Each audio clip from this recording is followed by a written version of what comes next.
Thanks everyone. We welcome to the Media Centre our newest major champion, Matthew Fitzpatrick.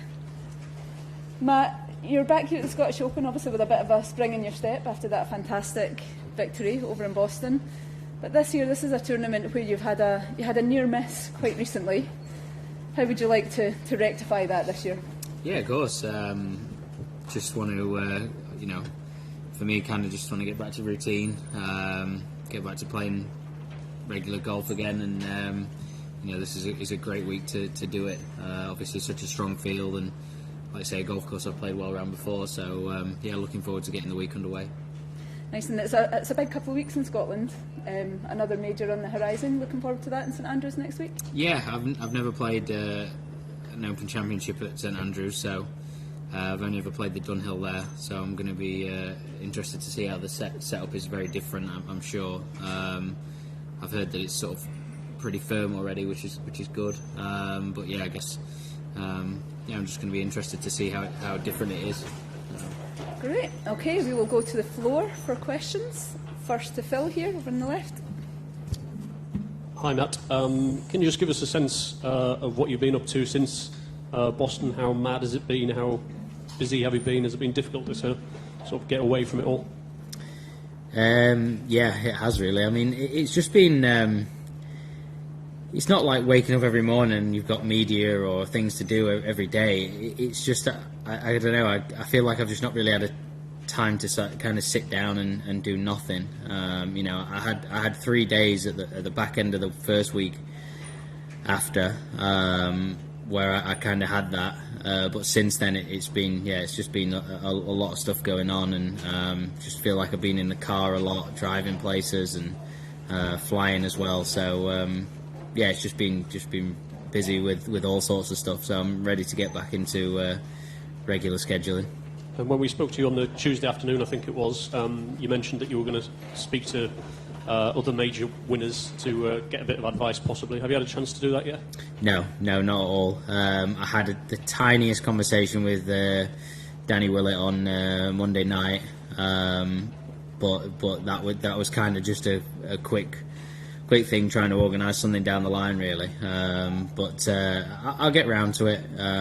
It's just trying to find the time, and after the US Open, got a bit of time off. So after the Open, should I say, got a bit of time off. So try and figure it out then. Okay, to Martin on the left. Mark, congratulations on the win. Thank you. Last month. Just go back to 12 months ago, how frustrating that opportunity was that you missed here, and also just sort of talk about coming here as a major champion, first appearance on UK soil, just what that means. Yeah, I mean, I probably wasn't as frustrated as I normally would be. I was more interested in getting to the Euro final. So it probably didn't hurt as much as another, playoff loss that I've had in the past. But to come here as a major champion, first event, I'm just looking forward to it. Like, I've said it a few times already. I'm just ready to sort of play, see where my game's at, particularly going into next week as well. But I'm excited to be back playing, and I was very grateful for the reception I had at JP's Pro-Am Monday, Tuesday. The crowds were amazing with me, and already here everyone's been so pleasant. So it's been really nice. Further questions to Craig here in the front. Hi Matt, just touching on something Martin said there. Do you kind of feel a different aura now when you come in, and you said it will be easy to stay humble because you've got family and friends run about that'll kind of tug you back down, and any of the other boys? Had any comments to make to just keep your feet in the ground so far? Any of the other players? No, nothing yet. Well, a little bit, I guess. Rosie was taking the mick out of my shirt that I wore on Monday, which was just like a regular white shirt, and well, that's about it. You should ask him about what shirt he was wearing, because that was a shocker. But no, everyone's been great. Everyone's been, I've had so many people come up to me and say well done, and it's just really nice. It's really good of them all to sort of say that, they don't have to. I really appreciate it. To Alex, up on the left here. Yeah, hey Matt. Usually you don't have a chance to really dissect what you did the day of or the day after, but you've had about a month to dissect that now. Can you talk about what you may learn from winning than versus losing? I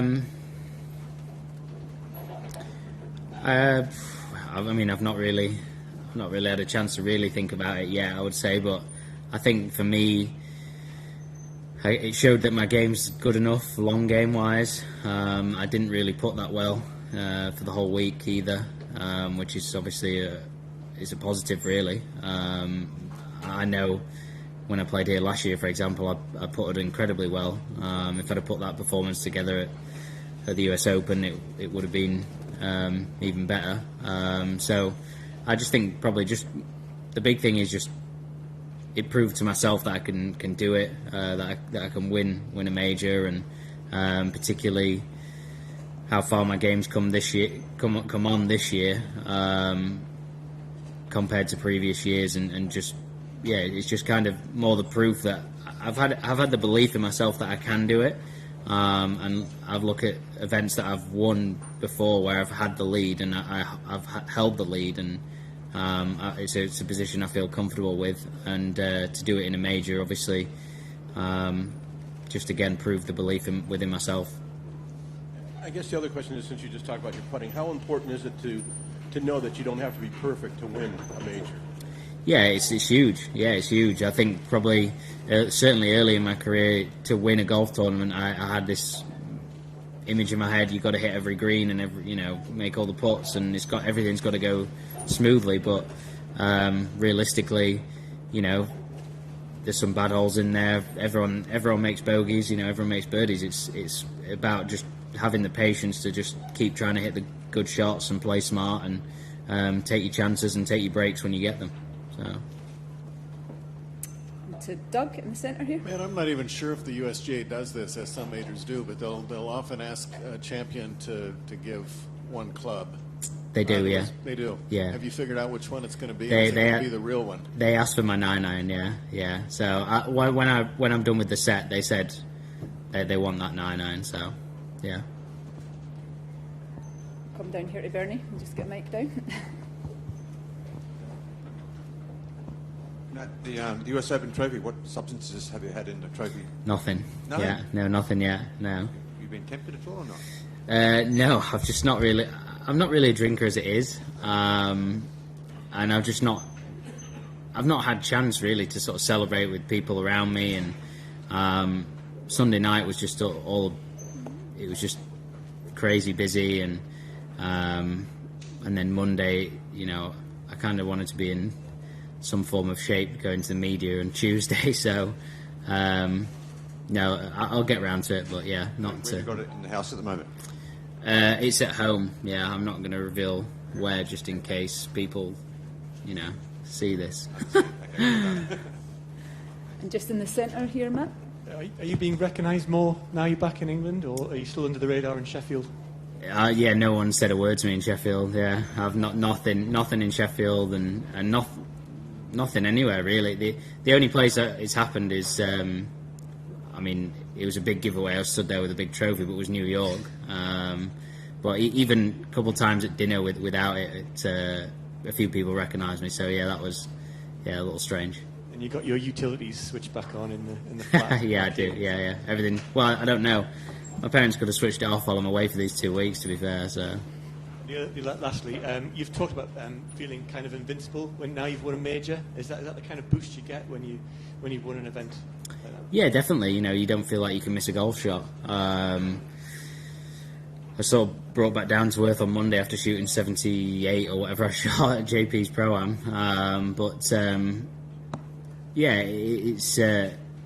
It's golf. It's one day you shoot 75, one day it's 65. So I think for me it's just trying to be consistent and keep doing what I have been doing. It's cliche, but it's cliche for a reason, and just keep practicing the way I am and working on the stuff that we're doing, and just keep doing the same things. So. Okay, we'll go to Martin and here in the You left. talked earlier about having a shirt on. There was a video on social media last week, bare-chested, when you were doing some testing. Can you talk a little bit about that? And does that surprise you, how powerful you actually are? I mean, all the work you've done, do you think that surprises people? Yeah, I think it definitely surprises people. I think there's also other reactions to the videos like, oh, what are you doing? Why are you changing things? We're not changing anything. I've done this for the last 5 years. It's just basically getting baselines and seeing where I'm at with all my swing and everything, and my body. So we've done it regularly. It's something that we've, just to keep track of where I'm at and can see technical changes and things, how they've helped or hindered even. But we've not got the report back yet. But I think I'm pretty intrigued to see what it's going to say. Yeah. Okay, over to Alistair on the right. Hi, Matt. You've obviously played this event quite a few times. Big American contingent. When you're in the States, have people been asking you what it's like, what it's about, what kind of place it is? Sorry, I can't quite hear you. Sorry, I'm just asking, when you've been in the States with the big American contingent coming here this week, have people been asking you about it over there? No one's really asked about it. I mean, I had a couple of questions how the course is and stuff, but no, I guess that they want to see it with their own two eyes, I guess. So. Okay, we'll go to Alex again, back left here. Matt, are you comfortable being in the limelight now, where people are asking you questions that normally they wouldn't ask you because you now all of a sudden won a major championship? Yeah, I guess so. I mean, I've got to get used to it. Particularly if I want to win more, it's part of it. But I am getting used to it. There's no doubt about it. It is very new. There's so far there's been more demand on my time and when and where that is, and it's just trying to find the balance of everything and make sure that I've got enough time to practice and enough time to have off and enough time to give to sponsors and media and all that sort of stuff. And it's hence why I kind of want to speak to other guys that have had success and see what they did that helped them or what hindered them, and just try and use that for my own experience to make sure that whichever route I go down is the right one for me. And but yeah, it's something that I'm slowly getting used to, and it is definitely different. Okay, to Doug in the centre. A couple of things on St Andrews, Matt. What is your strongest memory from the old course, from your Dunhill days, from the 6 or 7 times you've played? I won the St Andrews Junior Open once, so that was a good result. That was when I was like 14 or something. But I remember playing that week. That's probably my strongest memory, to be honest, because it was literally like sideways rain and sideways. It was just blowing an absolute gale. But yeah, I mean, the golf course I wouldn't necessarily say is one of my favourites to play. But whenever I go there, I really, I enjoy the feeling of the, 1, 18, 17, coming back into the town, and just the town of St Andrews in general just has such a great buzz. Doesn't matter what time of year it is, and so I do enjoy being there. Yeah. What kind of clubs were you hitting as a 14-year-old in a 40-mile-an-hour wind going sideways? Everything was wood, I think. Yeah, I had the two rain gloves on and the mittens and 3 layers of waterproofs, and yeah, it was a lot.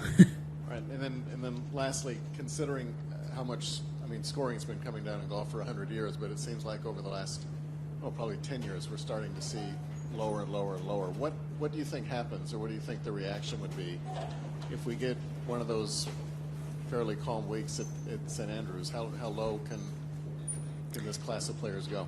I mean, yeah, I've not played St Andrews for a while, but given how far everyone hits it nowadays and some of the holes, I think Billy was saying to me, probably looking at 6 or 7, that some of the long guys can just drive it on. So you have a good day with the driver, good day with the putter. It's going really, really low. So I don't know what you can do to kind of defend that. They don't really have the room to move tees back. So yeah, it's a tough one. I think obviously that's the discussion at the minute as well. There's other things going on. Is does the ball go too far? Do the clubs make it go too far? It's I don't know what the answer is, but yeah. If there's ever to be a sub-60 round in a major, is there a better candidate than St. Andrews? Not that I know of. Yeah, you're right. Okay. Thank you, everyone. Thank you, Matt. Thank you. Have a good week. Thank you.